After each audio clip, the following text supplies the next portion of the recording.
What happens when we die? The afterlife, or life after death, is a purported existence in which the essential part of an individual's stream of consciousness or identity continues to exist after the death of their physical body. 1. The surviving essential aspect varies between belief systems.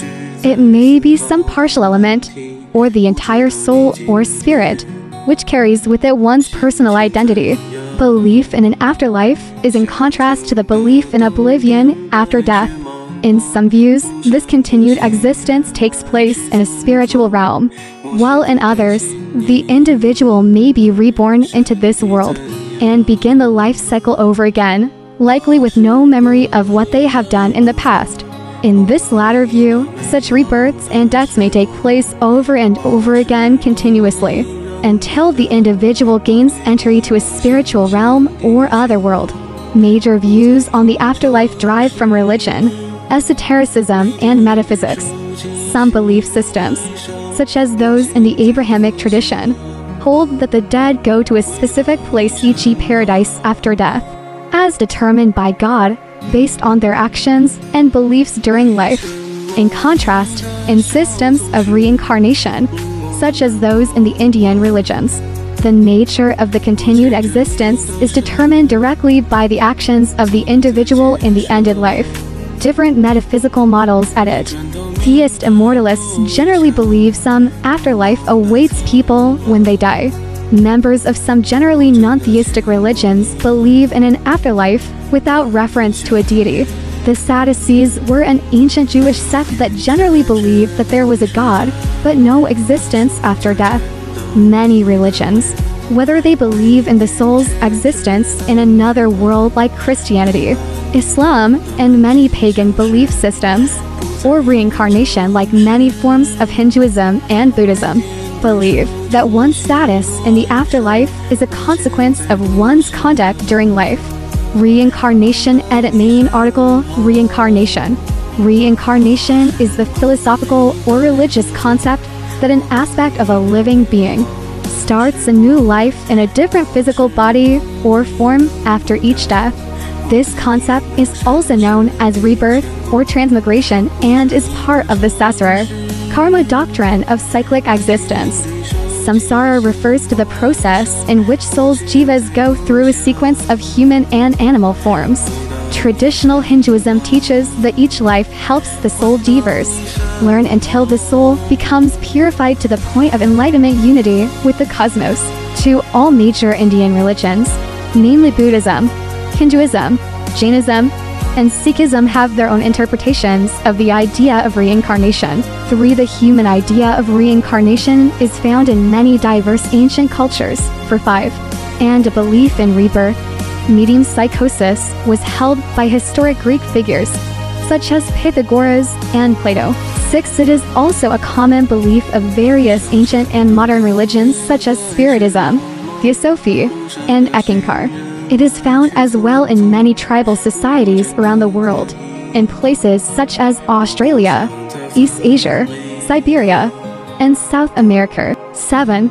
Although the majority of denominations within the Abrahamic religions of Judaism, Christianity, and Islam do not believe that individuals reincarnate, particular groups within these religions do refer to reincarnation.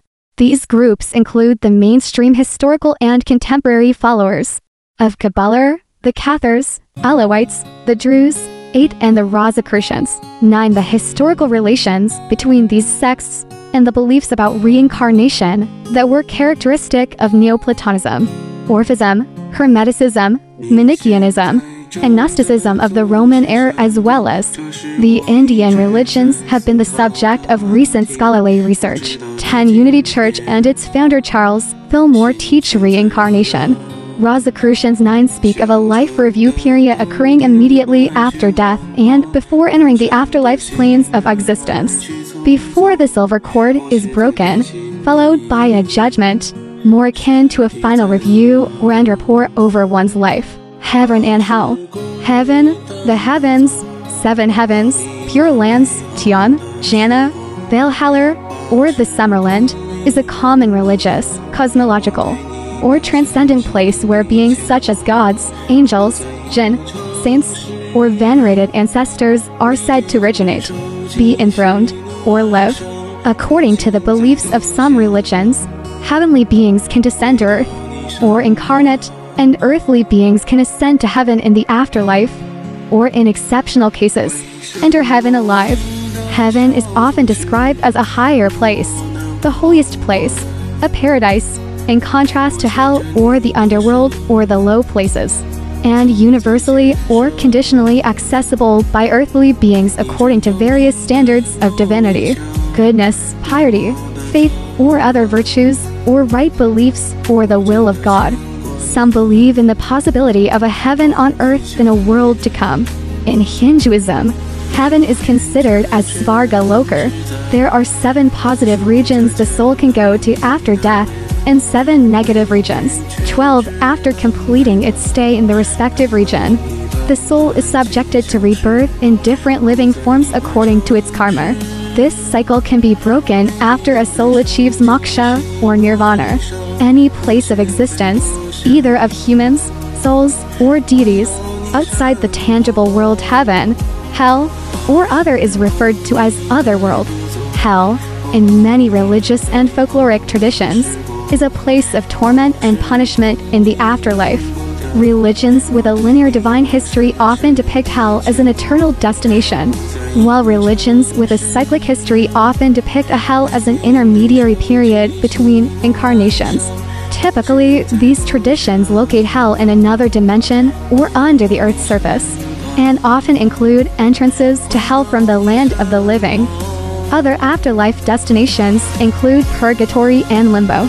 Traditions that do not conceive of the afterlife as a place of punishment or reward merely describe hell as an abode of the dead, the grave, and neutral place, for example, Sheol or Hades located under the surface of Earth.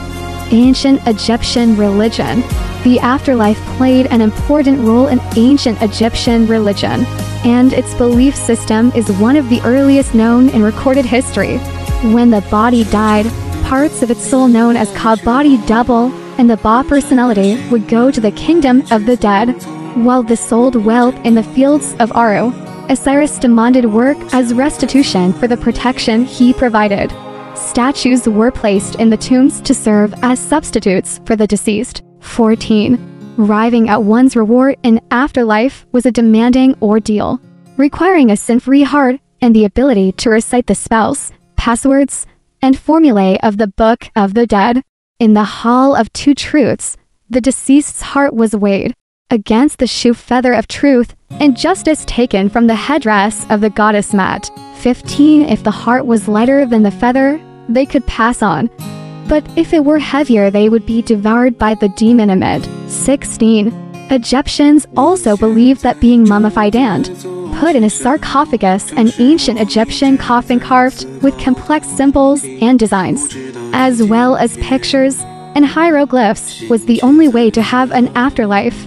What are referred to as the coffin texts are inscribed on a coffin and serve as a guide for the challenges in the afterlife.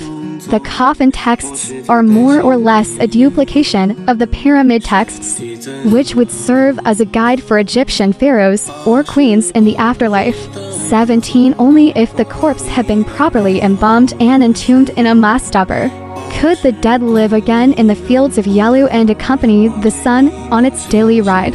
Due to the dangers the afterlife posed, the Book of the Dead was placed in the tomb with the body as well as food, jewelry, and curses. They also used the opening of the mouth. Ancient Egyptian civilization was based on religion. The belief in the rebirth after death became the driving force behind funeral practices. For them, death was a temporary interruption rather than complete cessation of life. Eternal life could be ensured by means like piety to the gods, preservation of the physical form through mummification, and the provision of statuary and other funerary equipment. Each human consisted of the physical body, the Ka, the Ba, and the Ak. The name and shadow were also living entities. To enjoy the afterlife, all these elements had to be sustained and protected from harm. 20. On the 30th of March 2010, a spokesman for the Egyptian Culture Ministry claimed it had unearthed a large red granite door in Luxor with inscriptions by user 21. A powerful advisor to the 18th dynasty Queen Hatshepsut, who ruled between 1479 BC and 1458 BC, the longest of any woman. It believes the false door is a door to the afterlife. According to the archaeologists, the door was reused in a structure in Roman Egypt, ancient Greek, and Roman religions. Added. Main article, Greek underworld. The Greek god Hades is known in Greek mythology as the king of the underworld, a place where souls live after death. 20 To the Greek god Hermes, the messenger of the gods, would take the dead soul of a person to the underworld, sometimes called Hades, or the house of Hades. Hermes would leave the soul on the banks of the river Styx, the river between life and death. 23. Charon, also known as the ferryman, would take the soul across the river to Hades if the soul had gold. Upon burial, the family of the dead soul would put coins under the deceased's tongue. Once crossed, the soul would be judged by Aegus, Rhadamanthus, and King Minos. The soul would be sent to Elysium, Tartarus, or asphodel fields. The Elysian fields were for the ones that lived pure lives. It consisted of green fields, valleys, and mountains. Everyone there was peaceful and contented, and the sun always shone there. Tartarus was for the people that blasphemed against the gods or were rebellious and consciously evil. 24 In Tartarus, the soul would be punished by being burned in lava or stretched on racks. The asphodel fields were for a varied selection of human souls, including those whose sins equaled their goodness, those who were indecisive in their lives, and those who were not judged. Some heroes of Greek legend are allowed to visit the underworld. The Romans had a similar belief system about the afterlife, with Hades becoming known as Pluto. In the ancient Greek myth about the labors of Heracles, the hero Heracles had to travel to the underworld to capture Cerberus, the three-headed guard dog, as one of his tasks. In Dream of Scipio, Cicero describes what seems to be an out-of-body experience of the soul traveling high above the earth, looking down at the small planet from far away. 25.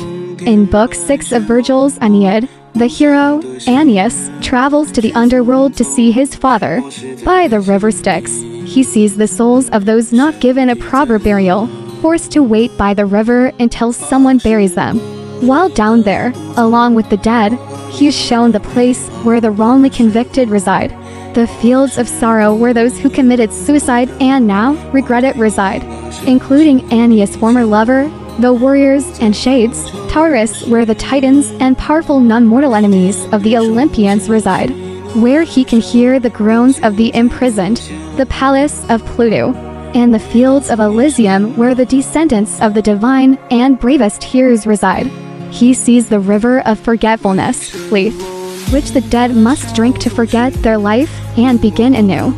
Lastly, his father shows him all of the future heroes of Rome who will live if Aeneas fulfills his destiny in founding the city. Other eschatological views populate the ancient Greek worldview. For instance, Plato argued for reincarnation in several dialogues, including "These are not facts. No one really knows what happens after we die. There are counts of reincarnation, and people dying and saved and brought back to life. But Jesus has not come down and said there's life after death. It's something we will all have to go through and experience ourselves."